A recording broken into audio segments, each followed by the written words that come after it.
Hey friends, I'm Christina Stainbrook, likely one of your upline superstar directors if you're in this group, if I'm in the right group, because let's be real, that happens all the time. If you're watching this, it's the replay, comment replay, because I just want to know who's soaking up the information today.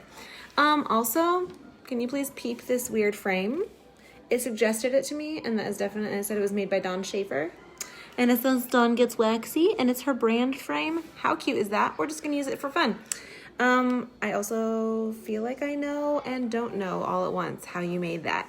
It might have been made a long time ago. Back when I think we were all making those, and I forget how we did it. Anyway, I want to talk to you guys about recruiting, and why you should be doing it. And, not because of the reasons I think you're gonna think I'm gonna say.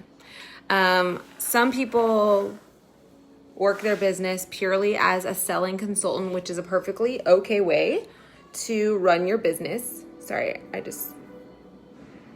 there's just hair everywhere. Which is fine. But I want to encourage you,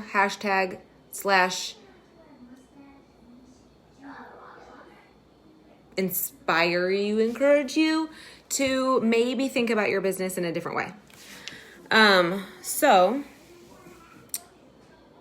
one thing I think when people look at the idea of recruiting, I want to tell you something that's true, whether you believe it or not.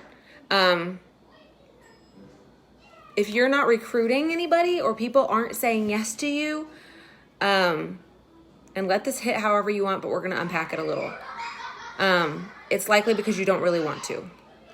And I don't mean that in a way that means you're honest with you. Like, I'm not saying you're like, no, I don't want to recruit, so I'm telling people no. I mean, there's something in your energy and your mindset and your hesitancy that's stopping you. It's not because people don't want to join your team necessarily. There's usually something else there, especially when it comes to energy. And maybe it's your own fear of losing the 25 to 30% income and trading it for a 2% maybe income. Or maybe it is that you are afraid of doing a bad job, or you have recruited before and they did nothing and you took it personally.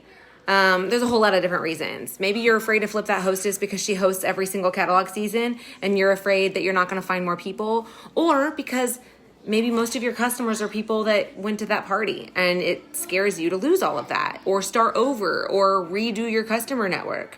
I get all of those things. I get it. First of all, you're going to have to make a very conscious decision to realize that there's no scarcity in this business.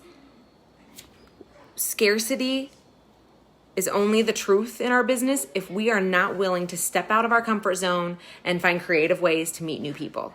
But there's no actual scarcity. We created ourselves in our mind based on the things that we're afraid of and the things that we honestly just aren't willing to do. And a lot of people are not willing to spend the time and energy it takes to meet new people and to get extremely creative with how they're going to do that, because the same things that work for some people don't work for others. And the thing that's going to work for you may be something that hasn't been discovered yet. And you need to do the work it takes to discover that for yourself. And you can't rely on everyone else to come up with that next best idea.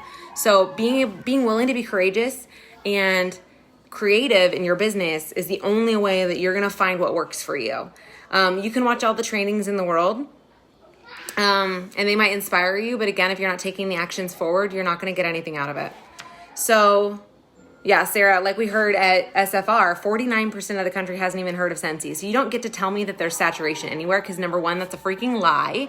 And you're telling it to yourself to make yourself feel like you don't have to do any more work and that you've reached the end of the possibility that there is for you. That is garbage. It's a lie. And you deserve how big you can get your business. And all of the people around you deserve you at your biggest, not your smallest. And we go around making ourselves so small, and we tell ourselves we are so unworthy all of the time. And that is a lie from the enemy. And it's a lie we tell ourselves to honestly opt ourselves out of the real work of life change. And we always, if we're really honest with ourselves, we know we can do more. We are deliberately choosing not to. We are finding reasons to disqualify ourselves from the work we're supposed to be doing. So don't disqualify yourself, because the work is not, if you're gonna have to do really, really hard work, how lucky are we that it has to do with something this fun to do, right? Like, let's do the hard, fun work, okay? Because I'm here doing it too. All of us who are growing fast, and those of us who sell a lot, it's because we're doing the really hard, fun work. Not just the fun work, the hard, fun work, where we have to figure out how we're going to meet new people, how we're going to spread our business further, right? But that's not what I was trying to talk about today. I want to talk to you guys about recruiting and the reason that you need to be doing it, and it has nothing to do with you. Most of us who've been doing this a while, or those of us who look like we recruit really well, it's truly because we are willing to make this about other people and not ourselves. We understand how much potential Scentsy has to change the lives of the people around us, that we desperately want them to know that, and we want them to feel that, and we want them to have the opportunity that Scentsy's given to us. We want that for them. And when you believe in the company that you're partnered with that much, which I promise I do, after 9 years, they've not once disappointed me. And even on our SSD call yesterday, Deb Bowden and I think Heidi and a bunch of other people were literally just crying for no reason, because they just had been overwhelmed with how truly special Scentsy is. Why are my kids coming upstairs? Hey guys, go downstairs for a second. Because I'm doing a call and you're very loud. If you're upstairs, you have to whisper, but in the basement, you can yell, okay? So just be quiet and whisper. Thank you. She said no. I'm single-handedly dealing with 4 children today. So if I get interrupted, I'm sorry. So those of us who recruit well is because we don't recruit for ourselves. We don't go, man, this person might be a paycheck or they may not be. We go, hey, this person has a lot of potential to overcome some big demons in their life, and I know that we can help them with this vehicle, right? It's about them. It's not about us. It's a blessing to them. It's not a burden for us to have to be doing that. When we take that risk of offering the opportunity to our best hostess and our best customer, especially someone who's already shown that much potential, we're literally giving them the reason, like we're giving them the keys to that huge life change and the keys to something that maybe they never thought was possible for them. While you might lose those temporary sales, who cares? Because if you have that mindset where this isn't scarcity and all of the work that I have to do is something I can do, I'm not willing to, and you're straight up honest with yourself about the things that you're willing to do for your business and the people you're willing to talk to and the chances and risks you're willing to take to try to meet new people and the creative ways you're going to try to do that, there's no such thing as scarcity. So you can afford to lose every single customer you have right now, because what you're going to do tomorrow is find new ones, period. You're not going to stop yourself this time. Because it's about them. It's about giving them that key to life change.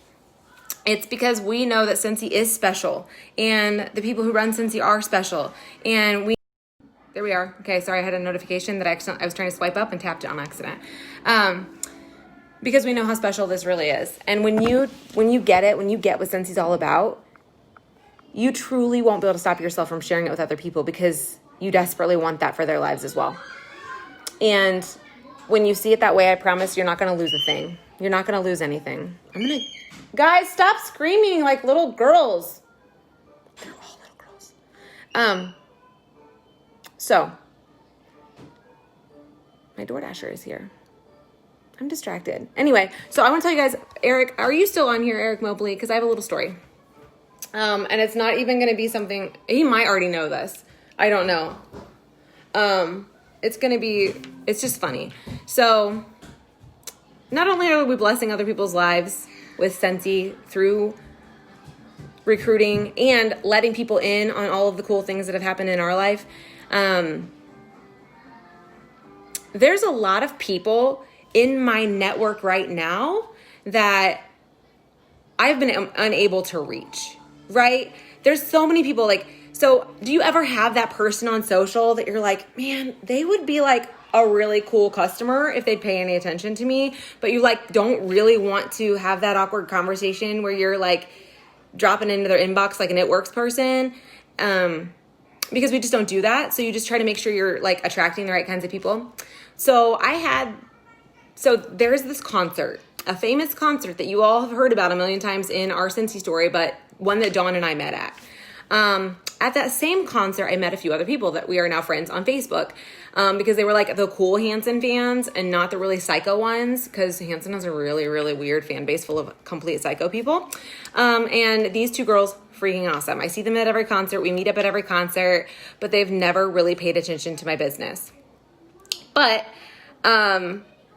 they recently started like liking my stuff and voting in my polls, and then had started asking me a few questions about Cincy. And it was because they had just started buying Cincy from someone, not me. And the funny thing is, it's not because I'm a bad consultant. It's really funny the ways in which people connect to other people just in different ways. Or maybe like they asked them in a different way that maybe I hadn't thought of. But these two girls just had a party with Eric Mobley, and they loved it. And they had just gotten their big whole box of rewards, and it was so funny. So you met them. Oh my gosh, it might be like right when I met them too, Eric. That's hilarious. So I just thought it was the funniest thing ever, because Eric is not my frontline. Eric's not even my second gen, third gen. He might be fourth or fifth. I don't even know where he's at in there anymore. Because we're all just one big family. I don't even care how far up or down you are. But it just made me laugh that I love, though, that as you build a big family, it's funny how many people you reach that you weren't able to before. I also have another new frontline, that there's this pocket of women at my church that very, very casually bought, but they just weren't really like that raving fan buying kind of thing. Maybe once every year, once every couple of years, but I really was never able to tap into it. And my new frontline, Rachel, is friends with these women. And they buy from her, they party from her, they party with her. They're doing all kinds of awesome things in her VIP page. And it's so fun that now they've been reached, right? It had nothing to do with me. They may have never bought from me. And it's not because I'm a terrible person. It's not because I'm a bad consultant. It's not because they don't like me. It's because this is a relationship business. And there's just different levels to relationships that you have with people or that others have with them better. And so it's just fun that now that pocket of people at church are now reached because she decided to sign up, and they're having parties and they're doing big things over there that I was unable to tap into, right? And the same thing with Eric.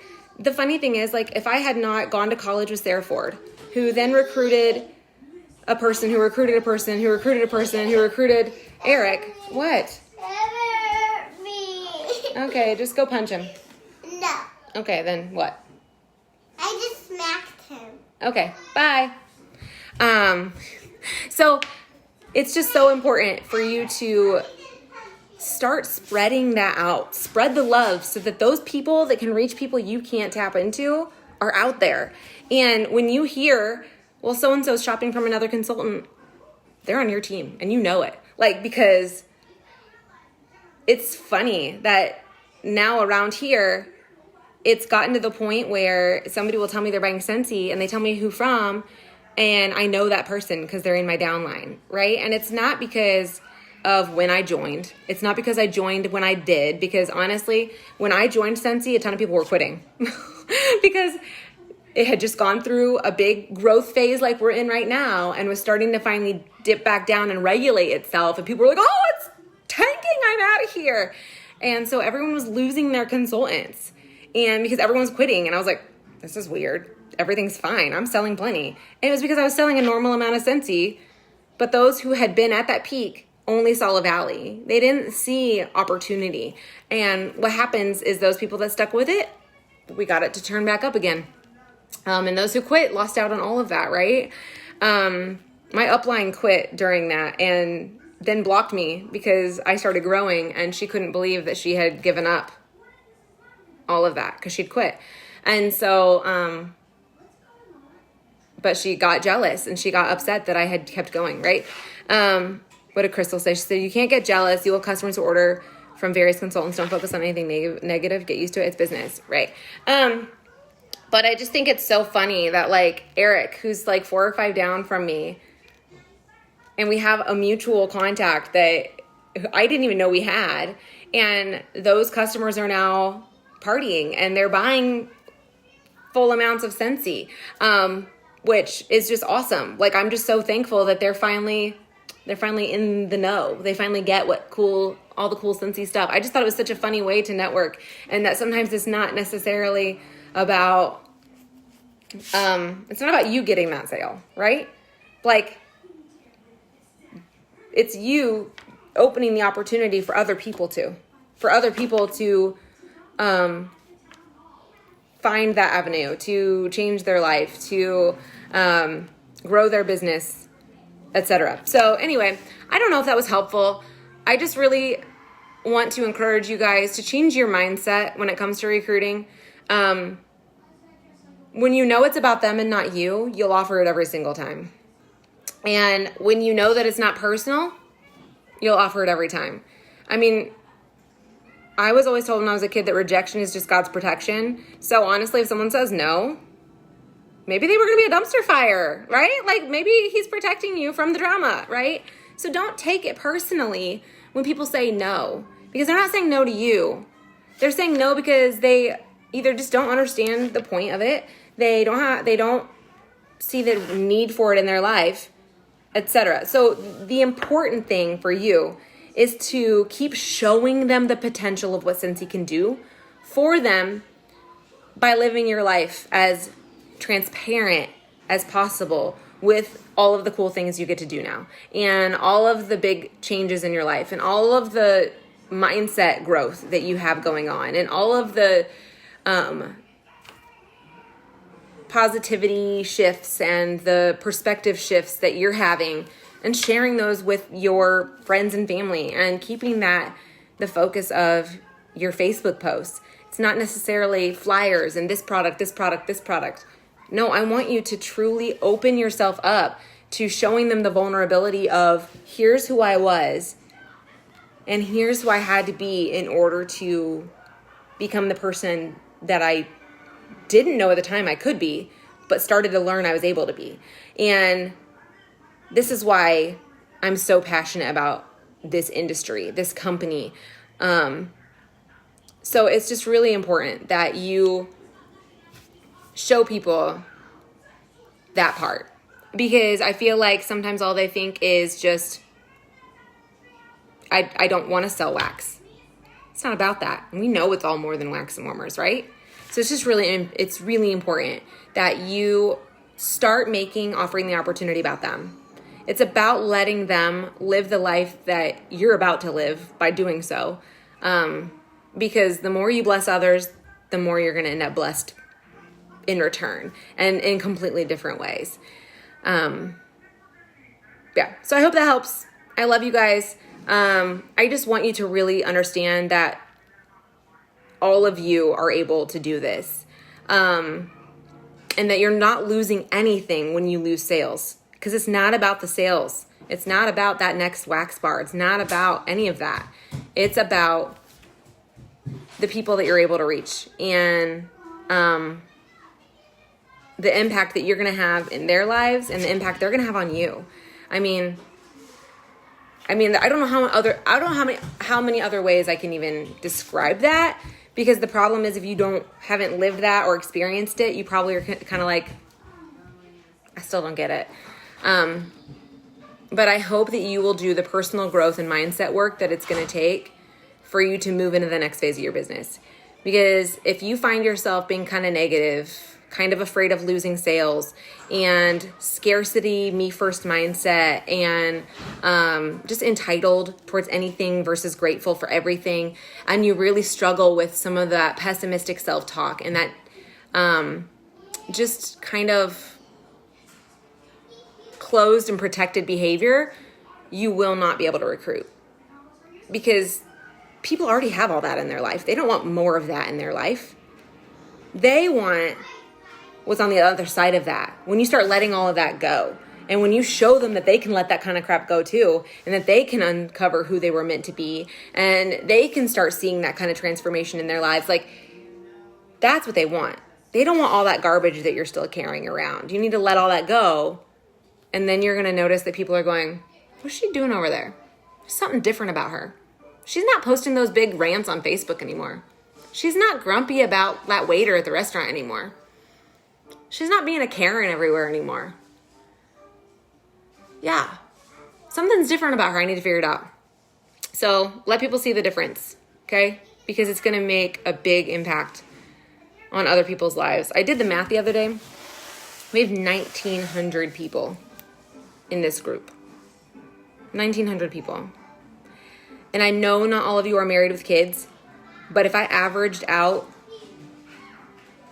like half of you being married with kids, like, that still triples our impact. That puts us just under 6,000 people that are being directly affected by the fact that you said yes, and that you asked somebody else to say yes, and that you encouraged somebody else to try a little bit, and that you kept working even if you didn't want to.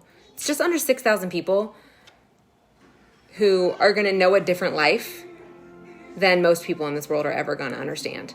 And just the impact that you continuing to move forward, and you continuing to be creative and courageous and consistent in your business is going to have generationally in your family and in the families of those people that you affect and that you touch and that you inspire and share your light with along the way. But it takes just working on that mental space that you have yourself in and making the choice to just say, hey, nope, today's different. I'm not doing this to myself anymore. I'm not stopping myself because I deserve it too. So keep going, friends. It's worth it. I love you all. Okay, bye.